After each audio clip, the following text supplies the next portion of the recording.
Et bonjour à toutes et à tous et bienvenue dans ce nouveau Game Easer eSport Club. Au sommaire aujourd'hui, on va parler du BO Longzhou contre SKTT1. Ensuite, on parlera des BO Fnatic contre Misfits, puis H2K contre G2. On ira ensuite du côté de l'Amérique du Nord pour les BO Immortals contre CLG et TSM contre la Team Dignitas. Ensuite, je vous montrerai où se joueront les finales des LCS Europe et Nord-America. Puis on regardera les teams qualifiées au World pour le moment. Il y en a quelques-unes. On checkera les BO de la semaine pro. Puis c'est pas noté dans le sommaire, mais on débriefera à la fin de l'émission la première journée des Underdogs de O-Gaming. C'est parti pour Longzhou contre SKTT1. Je vous laisse checker le BO3. Je vous l'ai mis en avance un petit peu plus que rapide quand même.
pour Fnatic contre Misfits qui a étonné plus d'une personne.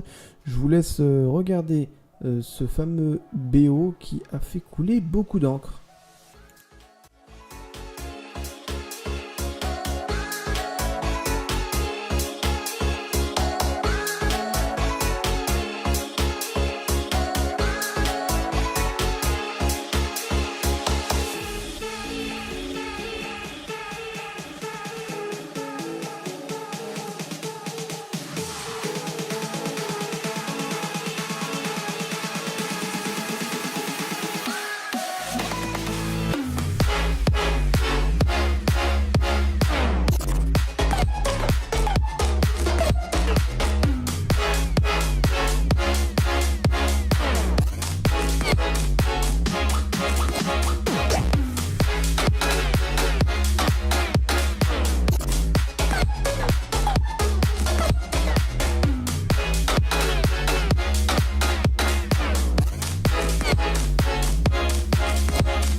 Ensuite, en Europe, on a aussi eu le BO H2KG2 qui lui aussi a fait parler de lui parce que c'était assez inattendu.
Et du côté de l'Amérique du Nord, je vous laisse regarder le BO entre CLG et Immortals.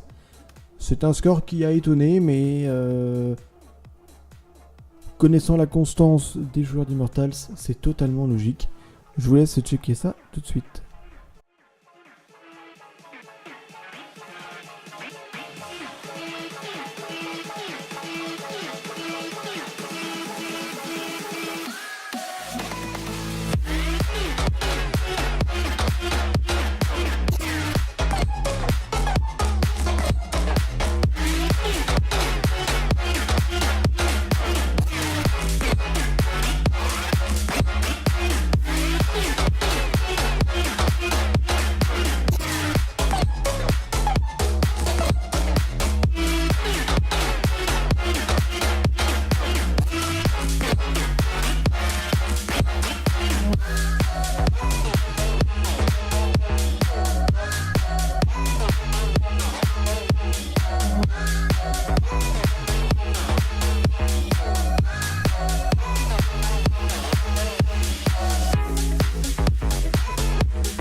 Et pour terminer les reviews, le BO opposant Team Solomid à la Team Dignitas.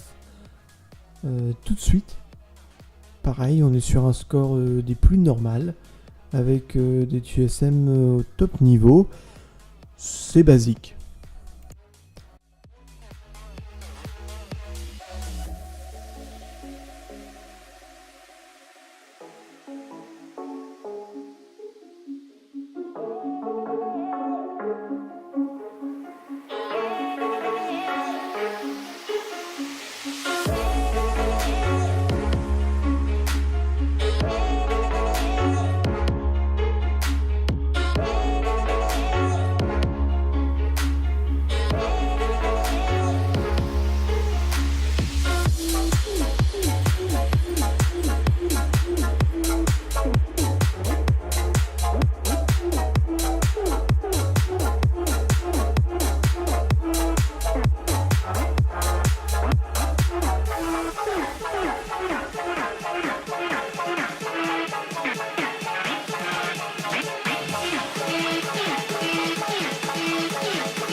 Passons maintenant au dossier numéro 1 où vont se dérouler les finales des LCS EU et NA.